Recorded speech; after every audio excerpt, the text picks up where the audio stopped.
Assalamualaikum warahmatullahi wabarakatuh.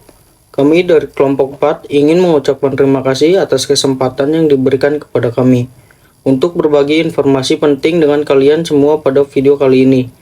Kami telah bekerja keras untuk menyusun presentasi yang informatif dan inspiratif tentang judul tema yang kita bawakan adalah etika profesi teknologi informasi, komunikasi, data for Gary.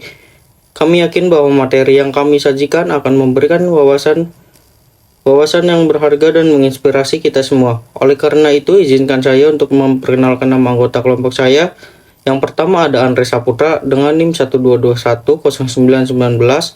Yang kedua ada Gary Islami Gunawan dengan NIM 122114446. Yang ketiga ada Ina Abdul Nasir dengan NIM 122100584. Yang keempat ada Muhammad Dohan Rizky Negara dengan NIM 1210258. Dan yang kelima ada saya sendiri, Raffi Azmi Razan dengan NIM 122100754. Di sini mari kita mulai presentasi ini menuju pemahaman yang lebih dalam tentang judul yang kami bawakan, yaitu etika profesi teknologi informasi komunikasi, data for Gary.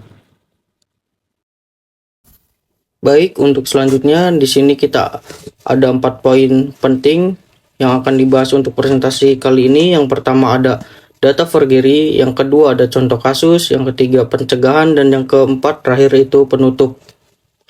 Untuk slide selanjutnya akan dipresentasikan oleh teman saya Andre Saputra. Dipersilakan. Baik, selanjutnya yaitu 01 data for Gary. Apa itu data for Gary? Data for Gary adalah pemalsuan data, atau dalam dunia kejahatan siber, data for Gary adalah kejahatan yang melibatkan pemalsuan data pada dokumen-dokumen penting yang disimpan sebagai dokumen tanpa bentuk fisik, scriptless dokumen, melalui internet. Selanjutnya, data forgery bisa dilakukan dengan 2 cara, yaitu pertama, dengan server seed, sisi server. Pemalsuan data pada sisi server dilakukan dengan membuat situs web palsu mirip dengan situs yang sebenarnya. Cara ini dimanfaatkan kelengahan dan kesalahan pengguna saat mengetik alamat situs. Yang kedua, yaitu clean sheet, sisi pengguna. Pemalsuan data pada sisi pengguna sebenarnya lebih mudah dibandingkan dengan sisi server karena pemalsuan tidak diperlukan membuat situs web palsu. Pelaku hanya memanfaatkan aplikasi yang sebenarnya legal tetapi digunakan secara tidak sah. Baik, nama saya Muhammad Dohan Rizky Negara. Saya akan menjelaskan contoh kasus di sini. Nah, baik, di sini saya akan menjelaskan beberapa contoh kasus yang terjadi tentang data forgery di Indonesia. Nah, pada tahun 2018 terjadi kasus pemalsuan data KTP yang melibatkan sindikat bekerja sama dengan oknum di instansi terkait. Nah, sindikat ini tuh berhasil membuat KTP elektronik palsu yang digunakan untuk berbagai tujuan ilegal, termasuk pemilihan umum dan pencucian uang. Nah, pemalsuan ini juga dilakukan dengan cara mengubah data kependudukan di sistem eKTP. Kasus ini menyebabkan ketidakakuratan data kependudukan dan berpotensi digunakan untuk berbagai kegiatan ilegal. Pelaku yang terlibat juga dalam kasus ini diancam dengan hukuman sesuai dengan pasal 263 KUHP tentang pemalsuan dokumen yang dapat dikenakan pidana hingga 6 tahun.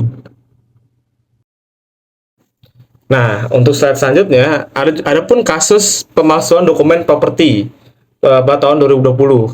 Nah, pada tahun 2020 terjadi kasus pemalsuan dokumen sertifikat tanah dan properti. Pelakunya bekerja sama dengan notaris atau petugas kantor pertanahan. Nah, untuk memasukkan dokumen-dokumen tanah dan properti, kemudian menjual atau mengklaim kepemilikan atas properti yang bukan miliknya. Kasus ini menyebabkan sengketa pemilikan tanah dan kerugian finansial bagi pemilik sah. Nah, pelaku diancam dengan hukuman sesuai dengan pasal 263 KUHP tentang pemalsuan dokumen yang dapat dikenakan pidana penjara hingga 6 tahun. Dari saya, terima kasih. Assalamualaikum warahmatullahi wabarakatuh. Nama saya Gary Islami Gunawan dengan NIM 121111446 akan membacakan tentang data for key 03 itu pencegahan. Cara mencegah terjadinya data for key. Adapun cara mencegah terjadinya kejahatan ini diantaranya: 1. perlu adanya cyber law atau yakni hukum yang khusus yang menangani kejahatan-kejahatan yang terjadi di internet karena kejahatan ini berbeda dari kejahatan konvensional. Dan kedua, perlunya sosialisasi yang lebih intensif kepada masyarakat yang bisa dilakukan oleh lembaga-lembaga khusus. Yang ketiga, penyedia web-web yang menyimpan data-data penting diharapkan menggunakan enkripsi untuk meningkatkan keamanan.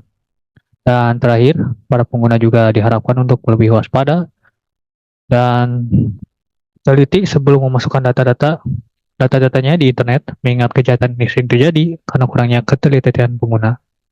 Sekian, terima kasih. Next.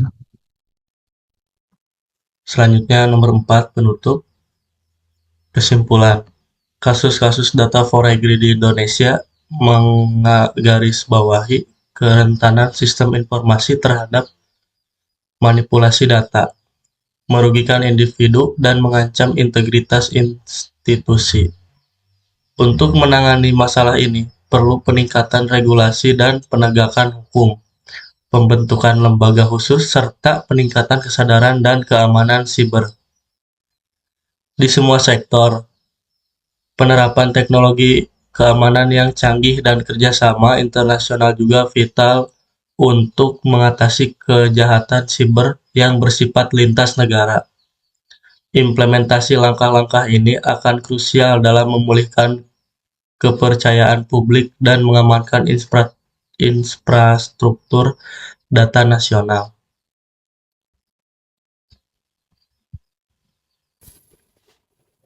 Terima kasih atas perhatian kalian semua. Dari kami tim kelompok 4, kami berharap di video presentasi kali ini memberikan kalian wawasan baru. Jika ada pertanyaan atau saran, kami siap menjawabnya. Terima kasih sekali lagi dan sampai jumpa. Wassalamualaikum warahmatullahi wabarakatuh.